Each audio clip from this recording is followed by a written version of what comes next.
Hi everybody, this is a blue and red Vesuvan Duplimancy Capricious Hellraiser oriented list, which is a lot of words that mean a lot of things, so let me kind of explain the basics of how this thing works.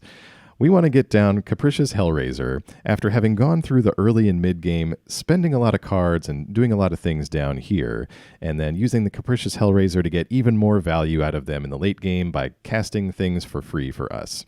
On top of that ability, we're also running Vesuvan Duplimancy. This card helps us copy our big red dragons in this deck and get even more effects out of them, and possibly even surprise our opponent with a board full of copied dragons, each coming along with their own enters the battlefield abilities to hopefully just outvalue our opponent. Now, this card always leads to some crazy scenarios, and the wonderful thing about it is that the copy ability doesn't really care about the legendary status of your creatures, which is why we're including 3 copies of Atsushi, the Blazing Sky, in here to help us create crazy amounts of treasure tokens and see a bit more cards off the top of the deck if we happen to be looking for something to do next, or happen to be looking for a card to help us target our creature and activate Vesuvan Duplimancy again. Down here on the bottom end, you'll see all of our cards that help us activate that and copy our creatures. We've got Slip Out the Back and Shore Up to protect things. We can even target something with Fading Hope if we happen to need an extra effect or remove a blocker. And then we've got Impulse to help us find some things. Mercurial Spelldancer gets in some nice chip damage and then helps us copy our spells later on and make even more copies of creatures. I actually can't stress enough how useful this card was in a few games because folks kind of leave it alone for a little while. It gets in for 2 to 4 damage, and that's what we're looking for. Anytime we can reduce an opponent's life total by a multiple of 4 helps our 4 power dragons come in later on in multiples, and we don't have to produce as many copies of dragons to finish them off. So kind of unsung hero in this deck. Also running some Cathartic Pyre and some Thirst for Discovery. A few Aether Channelers. This is another great creature to just copy on its own. Seen this in a number of Vesuvan Duplimancy decks before, and it's just a super solid little utility guy right there. Of course, you can't do a copying without doing Fable of the Mirror Breaker, so we've got 4 of those in here. Any opponent that lets this get out of hand will soon find themselves on the other end of us copying Capricious Hellraiser a bunch of times. Now, one thing about this deck I will say I got wrong was including Terisian Mindbreaker. My logic was I wanted something else big that could come in and help finish off some games and maybe provide an alternative path to victory. Well, our current path to victory is actually pretty good with copying dragons, so the only way I could make this card better would be to turn it into Cityscape Leveler, maybe include like 2 of those in something like this, and think about some Power Stone enablers, some other sort of forms of ramp besides just Fable, because being able to copy that numerous times is definitely a viable path to victory. Anyway, let's take a look at what this deck did on the ranked standard ladder. I'm with you for some commentary, of course, but as always, thank you very much for watching, and I'll see you again soon. All right, let's get into it here. We're doing some Is It Vesuvan Duplimancy. Trying to copy some of these big dragons. Let's see how it goes. Got enough lands to start off with. A Fading Hope and a Shore Up. Probably lean on Fable next turn. Try to dig up a Duplimancy as we get going here. Figure out what our opponent is doing. Surprisingly little action from them for mono green. We get our Fable online. Opponent with land number 3 goes into Augur of Autumn. Could be trying to do some ramp there. For our Fabled discard, let's get rid of Fading Hope and Shore Up. And there's a Duplimancy. That's fantastic. Let's go ahead and get that down right now. No attacks. It's an easy block with the Augur, who is at 2/3. Opponent with the second Augur. They will... Nope, thinking about getting in, but they decide against it. Might be thinking we have some kind of combat trick, though. Our Fable's going to flip over. Still summoning sick, so we can't copy things with that yet. Let's get our mountain down, and let's play Atsushi. We can leave up Shore Up, and actually should be able to copy Atsushi, because the Vesuvan Duplimancy copy effect doesn't care about legendary status. You'll get a copy of whatever creature it is, and it won't be legendary. Opponent with a Briar Bridge Tracker. Comes with a free clue token. And brings itself up to 4-3. Ah, they're going to try to fight the Fable token. Or the Fable flip side. Let's shore that up. We'll get a free copy. Negate that outcome, and we'll end up with 2 Fables here this turn. Now, Fable can't copy Atsushi because it is legendary. It doesn't have the same ability. Let's Cathartic Pyre. If we hit Atsushi, we're going to get a free copy with Duplimancy. Ah, and so Atsushi's still alive. The copy, however, is not legendary. So that means we can copy that. We can copy the copy with the Fable. Fantastic. Let's do that again. Now we will lose these copies, but they have haste and they have great death triggers. It's going to let us either pick up some more cards or get some treasures. And we'll get in with the Shaman too, why not? Free treasures to help cast whatever we get here. Opponent with just no blocks. We have too fearsome of a dragon army, what can I say? Alright, well, one of these is going to make us treasures. And let's exile some cards off the top. We might pick up a targetable instant here. Nope, just a Capricious Hellraiser and a Xander's Lounge. Can't even cycle the lounge. It's not technically in our hand. Well, we are tapped out, opponent.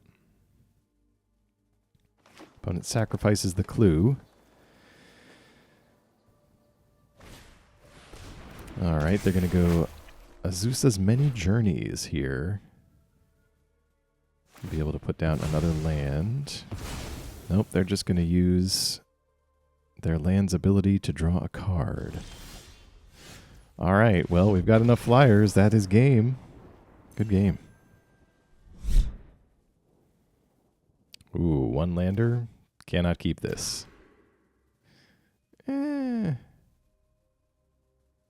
It's 3 lands. We're short on red. There's no way we're casting Hellraiser anyway. Let's try to say hello to some red mana coming up here. The odds are pretty good. The way we've stacked our Is It lands, we can always go impulsing for a red mana. Yeah, let's just pass. No sense in giving the opponent any more information than they need, especially when most of my opponents that are playing black recently have been casting Duress turn 1. All right. Yeah, I'll just take a regular mountain.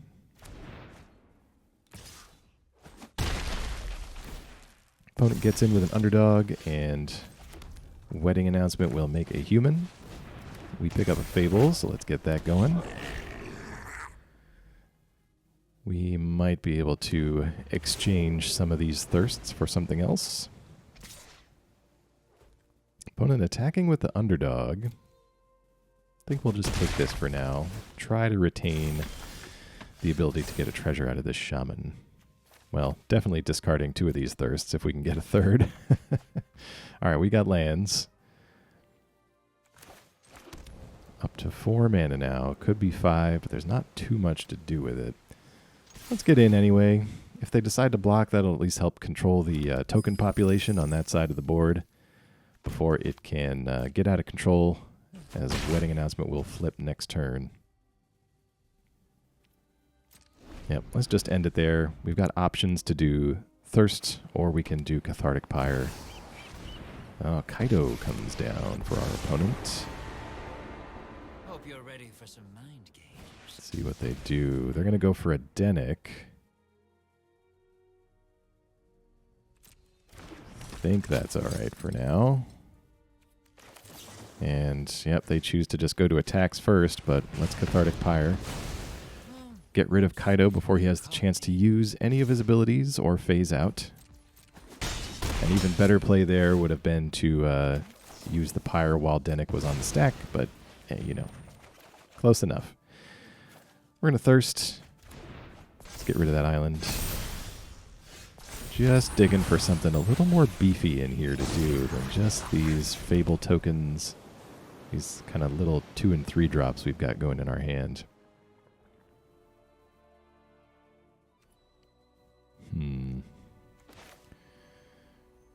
Channeler might not be bad. Let's try that. Let's bounce a token. Try to turn the tide a little bit here. We're going to have an active Fable next turn, and Aether Channeler is one of the more fun things that you can copy with a Fable. Opponent goes all in on the attacks here with Dennick, Underdog, and the token. I think we're going to chump block Underdog. And let's Fading Hope this token.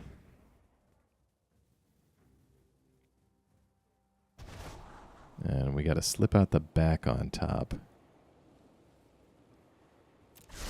Let's keep that. Help us protect our remaining creatures here as we might be fighting a dirty ground game here. Let's see. Let's get Fable down. That's another blocker.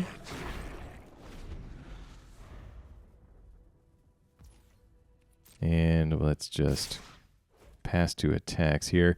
So opponent coming in with the Underdog and Dennick. Let's copy Channeler.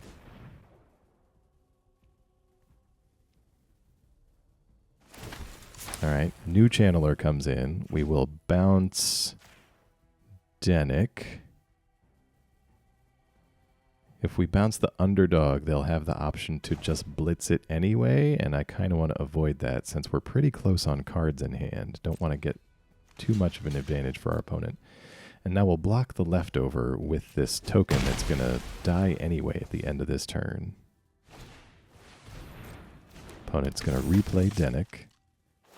All right, so we're kind of stabilizing here. If we can keep this Channeler around, we're going to be able to handle these 2 creatures indefinitely.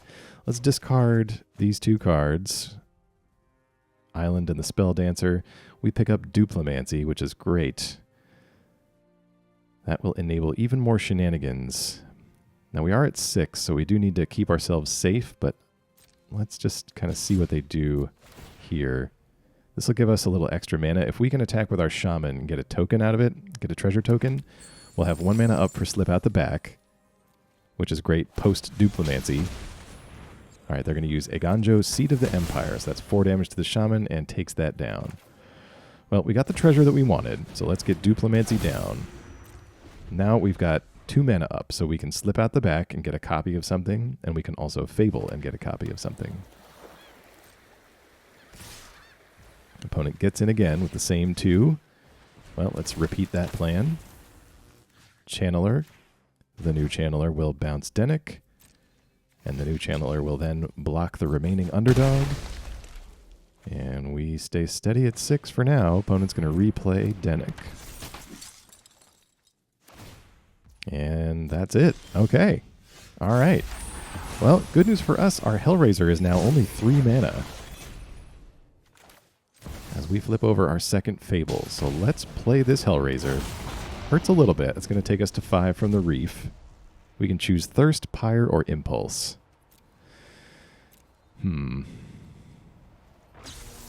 Let's take Pyre here. We can target our own Hellraiser and basically get another go at it. So new Hellraiser comes into play because of Duplimancy. Oh. What happened there? Nothing we could play? All right. Well, you win some, you lose some. Let's do it again. Hellraiser picks up 3 cards. We get Fading Hope and 2 copies of Thirst. Let's Thirst. Try to refill our hand a little bit. We get a Spelldancer and a couple of lands. So we'll discard this basic mountain. And we're back up to 5 cards. Copied a number of dragons. Let's get in with one of the new copies here. And Spelldancer. We'll still have 1 mana up for Slip Out the Back. Since we don't need to keep mana up right now for our Summoning Sick Fable Flipside. All right, opponent's trying again. Fighting the good fight. let's just throw a couple of things in front of it. Want to keep this Slip Out the Back up to protect our dragon, since that is going to give us so much value and hopefully let us win this one. So Dennick comes down, and then the Dennick that just got chump blocked is going to get replayed from the grave in his more spirited apparition form. End of our opponent's turn. Let's Slip Out the Back on our Hellraiser. All right, Hellraiser will pick up 3 things from the grave. Only playable thing is a Fable. This is too much fun, copying dragons like this. All right, let's pitch 2 things with Fable. We've got a Cathartic Pyre and an Aether Channeler. Let's do Channeler. We can bounce the Flying Dennick. We can Fable to copy Capricious Hellraiser. We can Slip Out the Back. Let's see. And copy our Aether Channeler again. And then bounce Dennick. And leave our opponent with 0 blockers. And just attack with everybody. All right, more than enough. Good game.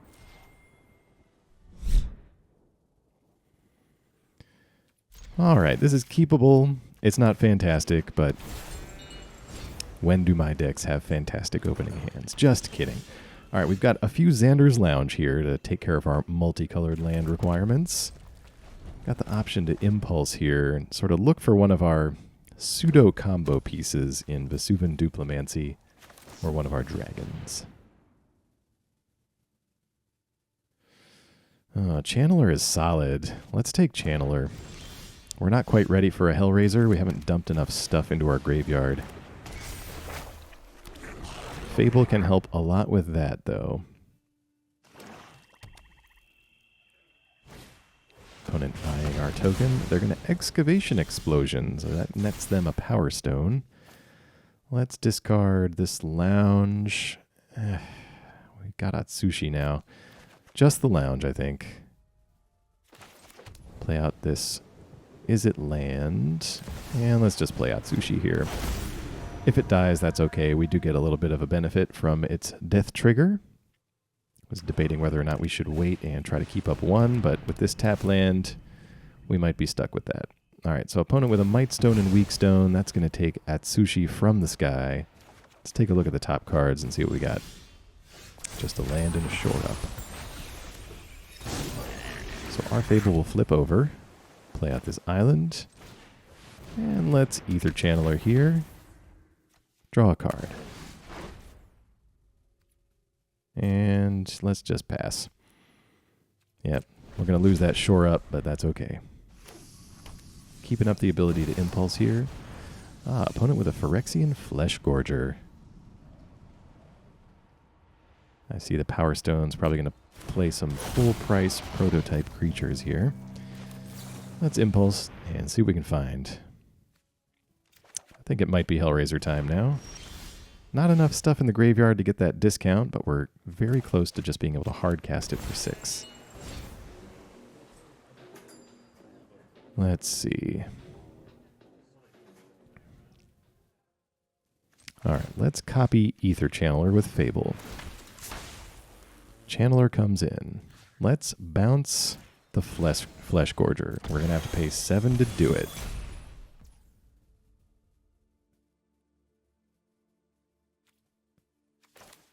Let's Fable then.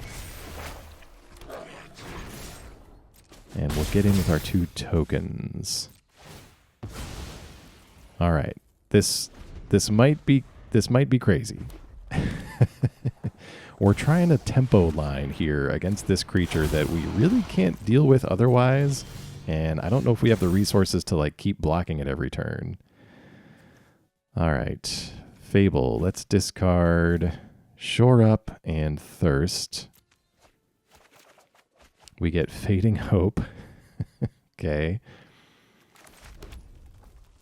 And let's go. Let's see. Hellraiser's going to leave us 1 mana. That's good. Hellraiser picks up random 3. Let's cast, I guess, Impulse. Slip out the back. Sure. Only spell in the pile. Okay.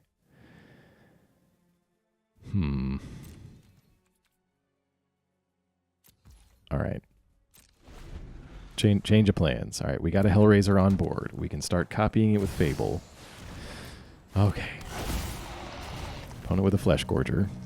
Another full price Flesh Gorger. Junkyard Genius. I see. So they're going to be able to give something haste. Do have to pay a little bit to do that. All right, they're going to come in with the 7/5.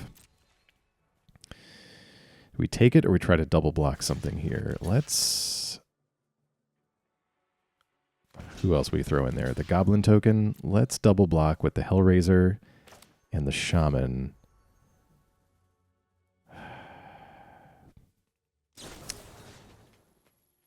Kind of want to keep this Hellraiser. Let's slip him out the back. So opponent's still going to gain 7. Thought there was a line where we'd be able to just sneak by with copy and stuff, but not with 2 Flesh Gorgers on the board. All right. Let's copy the Hellraiser. Let's get some value out of him. We pick up Slip Out the Back and Impulse. Let's Impulse for something to do. We get Pyre, Shore Up, and Fable. All right, let's... I think it's Shore Up. That might allow us to block one of these. Let's get in with these 2 dragons. Shore Up allows us to untap 1, so that could be a nice surprise blocker here. And then I think we can get Atsushi down safely. All right. Okay. So opponent has 16 power worth of creatures on the board. They're going to play a Timeless Lotus. Comes into play tapped. They're going to attack with both Flesh Gorgers.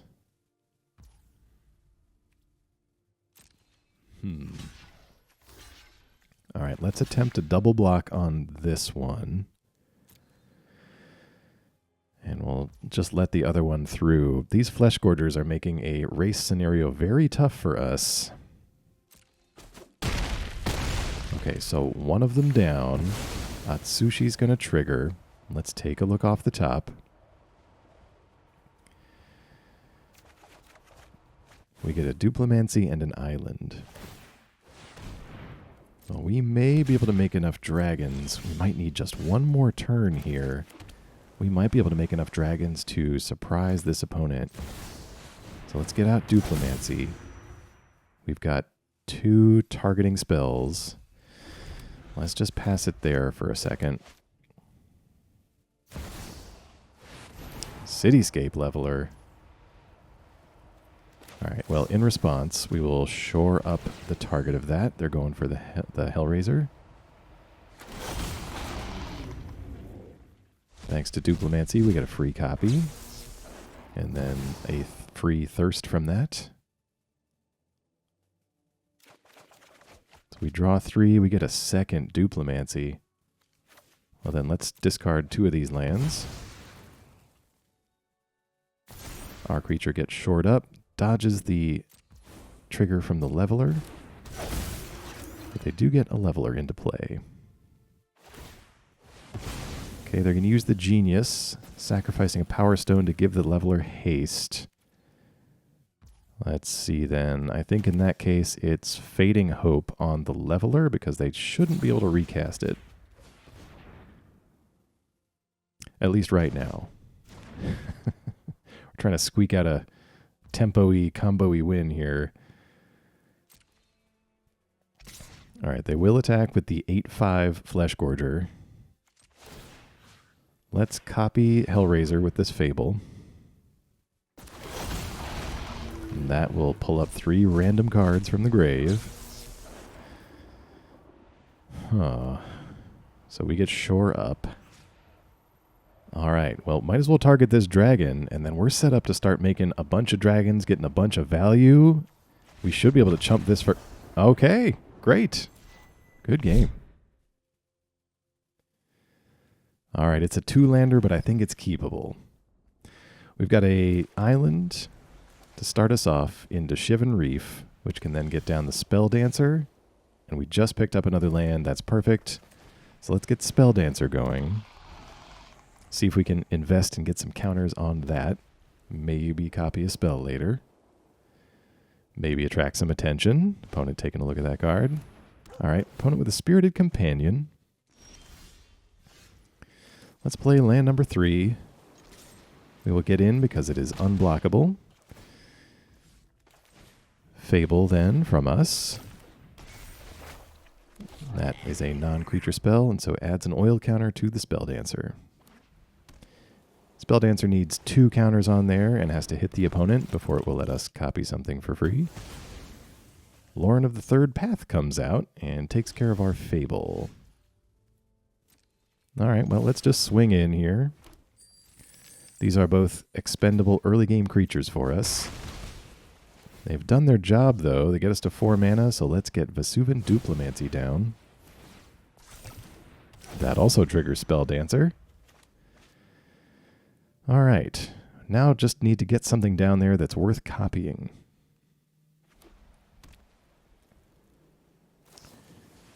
Oh, Cathar Commando? I was just going to say I was glad they used their Lauren on the Fable, but they are full of enchantment removal. Takes down Duplimancy.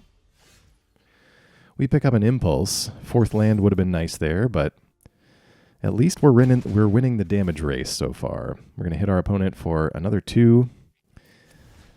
Let's use this Spelldancer before that gets removed as well. Let's get another copy of Thirst going here. That'll really help us find something to do. We'll discard basic land to this first one. And unfortunately, no basic land. We'll discard...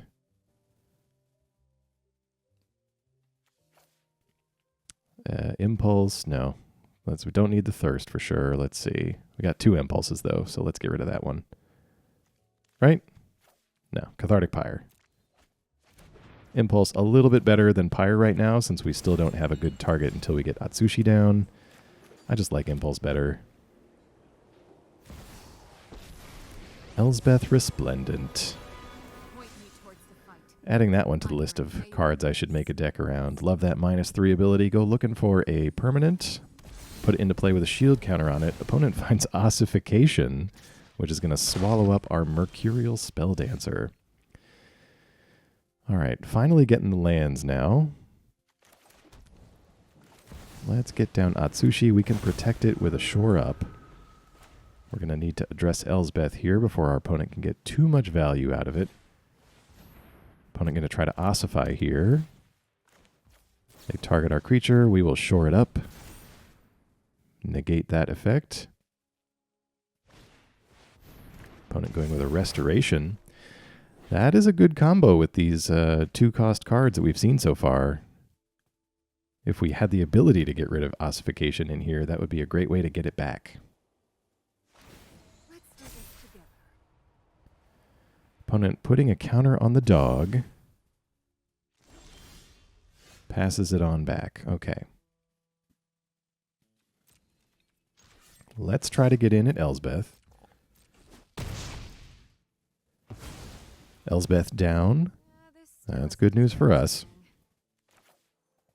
Let's play down land number 6.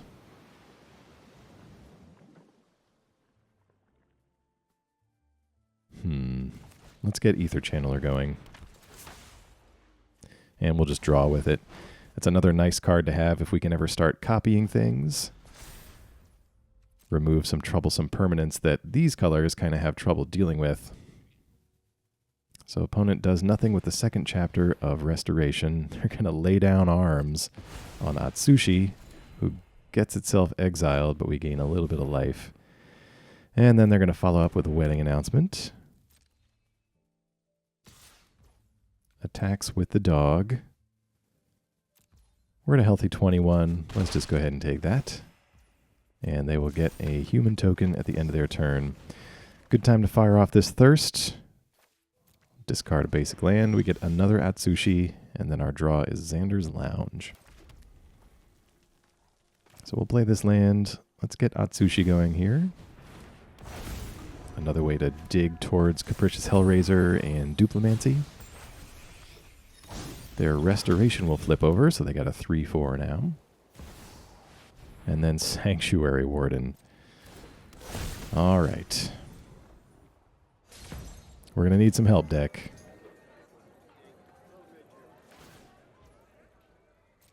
Wedding announcement triggers. They get another human. Let's Impulse and try to find something to deal with all this. All right. We do have a few things in our graveyard. So let's take Hellraiser. I think we'll get the discount on it. Yep, there it is. I think we just got to 9 with the casting of that spell.